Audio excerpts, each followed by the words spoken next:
दोस्तों, आज मैं आपको 3 बहुओं की ननंद बनी दुल्हन कहानी सुना रही हूँ। शिवानी ने अपनी नई नवेली भाभी काजल का गृह प्रवेश कराया। शिवानी कहती है, आइए भाभी, ये कलश गिराकर अंदर आ जाइए। तभी उसका भाई रवि कहता है, ये तो ले शिवानी, ये है तेरा नेक, तू तो मांगने से रही। शिवानी, भैया, क्योंकि मैं जानती हूँ कि आप मुझे बिना मांगे ही नेक दे देंगे, इसलिए मैंने मांगा ही नहीं। हा हा हा। भैया भाभी, अब आप दोनों अंदर आके थोड़ा फ्रेश हो जाओ, तब तक मैं आपके लिए चाय नाश्ता बना देती हूँ। फिर काजल और रवि अंदर आ गए। तभी रवि कहता है, शिवानी, अब तू भी आराम कर ले, कब से लगी है, नाश्ता भाभी बना देंगी। भाभी, ओ भाभी।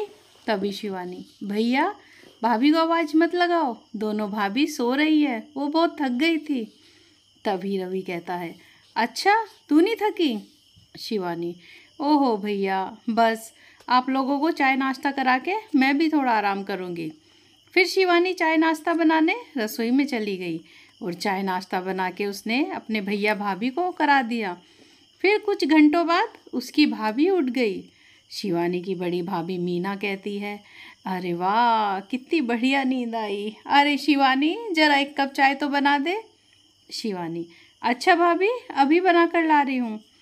तभी छोटी भाभी अंजलि भी बोली, अरे शिवानी, मेरे लिए भी बना देना और थोड़ा सा कुछ खाने को भी बना दे, मुझसे खाली चाय नहीं पी जाती, मेरे पेट में गैस करती है। शिवानी, ठीक है भाभी, मैं बना रही हूँ। शिवानी अभी अभी घर का काम करके निपटी थी, वो अब आराम करने जा रही थी कि तभी उसकी भाभीयों ने उसे चाय बनाने को बोल दिया और वो बिना कुछ कहे ही किचन में जाकर चाय बनाने लगी। दरअसल शिवानी के माँ बाप अब इस दुनिया में नहीं थे। शिवानी की पूरी जिम्मेदारी अब उसके तीनों भाइयों राम, लखन और रवि पे आ गई थी और तीनों भाई शिवानी को बहुत लाड प्यार करते थे। पर उनकी दोनों भाभियाँ काम करने से बचती थी। वो बहुत कामचोर थी, पर दिमाग खूब चलाती थी और बेहद चालाक भी थी। अपने अपने पतियों के आगे तो वो दोनों शिवानी की खूब तारीफ करती, उसको खूब लाड प्यार दिखाती थी, पर उनके जाते ही फिर से शिवानी पर हुक्म चलाना शुरू कर देती और उसी से सारे काम करवाती थी। और शिवानी ने भी कभी भी इसकी शिकायत अपने भाइयों से नहीं की, तो वो ये जानती थी कि उनके कारण उसके भाई भाभी में कहीं झगड़ा ना हो। पर अब एक और भाभी आ गई थी। शिवानी अपनी बड़ी भाभीयों के लिए चाय बना रही थी। तभी वहाँ छोटी भाभी काजल आ गई। वो कहती है, दीदी, आपने आराम नहीं किया? अरे मुझे तो लगा कि आप सो रही होंगी, इस टाइम चाय बना रहे हो, कोई आया है क्या गेस्ट घर में? शिवानी, नहीं नहीं भाभी, वो बड़ी भाभियाँ उठ गई है ना, तो बस उनके लिए चाय नाश्ता बना रही थी। काजल, अच्छा अच्छा, पर वो लोग हैं कहाँ? अभी तक तो मैं उनसे मिली भी नहीं। शिवानी, हाँ भाभी, वो शाम को बोल रही थी आपसे मिलने को, शाम को आपकी मुँह दिखाई भी है ना, तभी वो आपसे मिलेंगी। काजल, अच्छा अच्छा, तो फिर लाओ चाय मैं बना देती हूँ। शिवानी, नहीं नहीं भाभी, मैं सब कर लूँगी, आप जाके आराम करो। ये देखकर शिवानी बहुत ही हैरान थी कि घर की इकलौती बेटी घर का सारा काम कर रही थी और दोनों बड़ी भाभियाँ आराम फरमा रही थी और वहीं से बैठे बैठे ऑर्डर दे रही थी। इस समय तो काजल चुप ही रही, वो कुछ भी नहीं बोली। फिर शाम को काजल की जब मुँह दिखाई हो रही थी तो आसपास की महिलाएं नई बहू की मुँह दिखाई करने के लिए उनके घर आई हुई थी।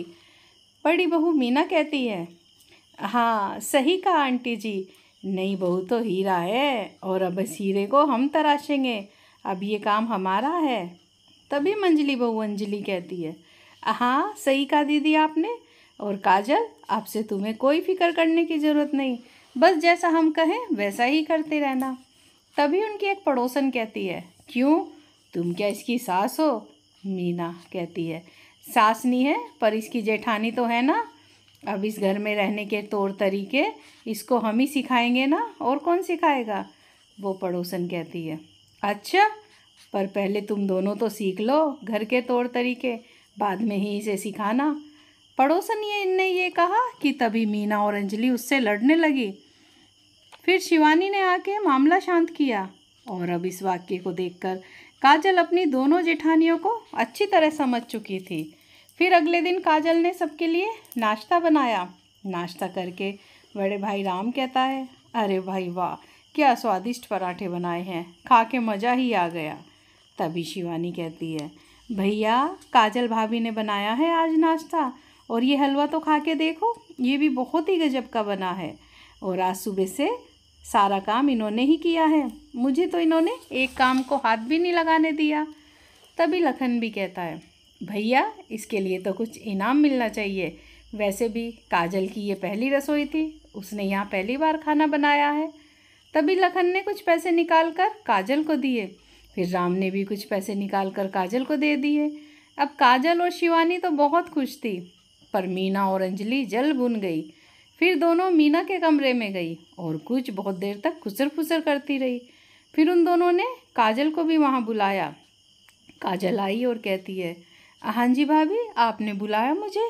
मीना, हाँ काजल, आओ बैठो, तुमसे कुछ बात करनी है, अगर तुम समझ जाओगी तो तुम्हारे लिए अच्छा ही होगा। काजल, हाँ हाँ भाभी बताइए ना, क्या बात है? अंजलि कहती है, देखो काजल, तुम तो घर के कामों में ज़्यादा ही लग गई हो। अरे तुम्हें इतना काम करने की कोई ज़रूरत नहीं है, शिवानी है ना सारे काम के लिए, वो सब काम बहुत अच्छी तरह से कर लेती है। काजल कहती है, पर भाभी वो अकेले ही क्यों सारे काम करे, हम घर की बहुएं हैं तो हमें भी तो। तभी मीना बोली, देखो काजल, तुम सही कह रही हो, पर हमें गलत मत समझो, हम जो भी कर रहे हैं ना वो सब शिवानी की भलाई के लिए ही कर रहे हैं। तुम खुद ही देखो कि शिवानी दिखने में ज़्यादा सुंदर नहीं है। हाँ, अगर वो घर के काम भी नहीं करेगी तो फिर उसकी शादी कैसे होगी? फिर अंजलि कहती है, हाँ दीदी सही कह रही हो आप। अरे तुम्हें पता है कि ये तीनों भाई 3-4 सालों से शिवानी के लिए रिश्ता ढूंढ रहे हैं और अच्छा खासा दहेज देने को भी तैयार है, पर फिर भी कहीं से रिश्ता ही नहीं लग रहा।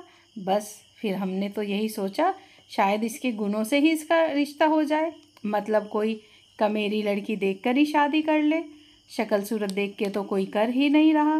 काजल, पर दीदी। तभी मीना, अरे अरे अब तुम बस ज़्यादा मत सोचो, देखो इस सब में ही शिवानी की भलाई है, और हाँ, शिवानी के भाइयों के आगे ये सब बातें जाहिर मत होने देना।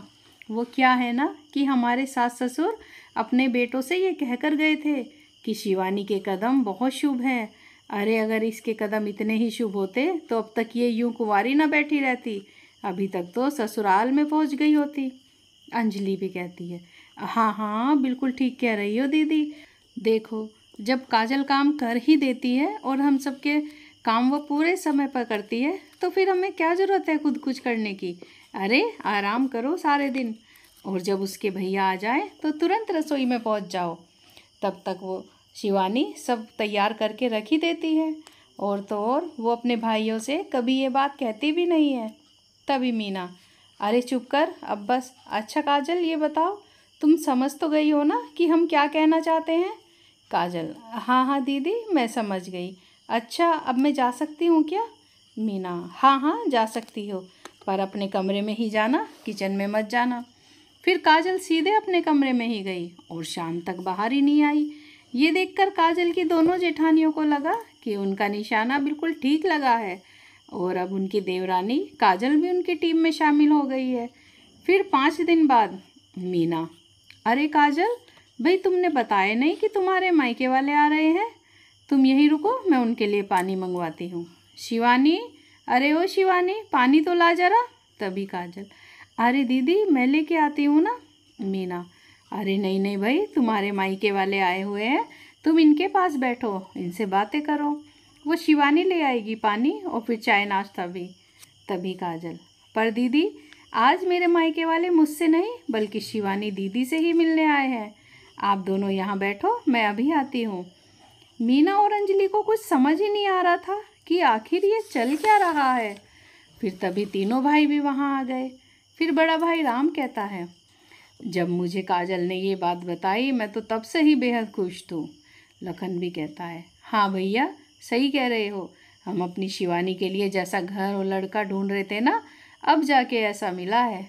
रवि भी कहता है, हाँ हाँ भैया अब तो सब ठीक ही होगा, काजल का मायका और शिवानी का ससुराल बन जाएगा, और दोनों ननंद भाभी में पटती भी खूब है। तभी काजल शिवानी को लेके वहाँ आती है। काजल कहती है, हाँ भैया बोलो, कैसी लगी आपको शिवानी? अरे लड़की बेहद ही संस्कारी, घरेलू और सुशील है। अब बोलो, और मैं इसकी फुल गारंटी ले सकती हूँ। काजल का भाई कहता है, हाँ और सुंदर भी है, मुझे शिवानी पसंद है। काजल, हा और शिवानी दीदी आप भी ठीक से देख लो, लड़का पढ़ा लिखा इंजीनियर है और संस्कारी है। फिर शिवानी ने लड़के को देखा और फिर उसने मुस्कुरा के काजल को देखा। फिर काजल समझ गई। काजल कहती है, लो भाई अब सब मुँह मीठा करो, क्योंकि जब मियाँ बीवी राजी तो क्या करेगी भाभी, अरे मेरा मतलब काजी। अब शिवानी का रिश्ता तय हो गया और बहुत जल्दी ही वो इस घर से विदा होने वाली थी। अब दोनों बड़ी भाभियों के चेहरे उतर गए कि अब उनका काम कौन करेगा, क्योंकि काजल तो उनके चंगुल में फंसने से रही। दोस्तों, अगर आपको ये कहानी पसंद आई हो तो like, share, comments and subscribe ज़रूर करें। Thanks for watching.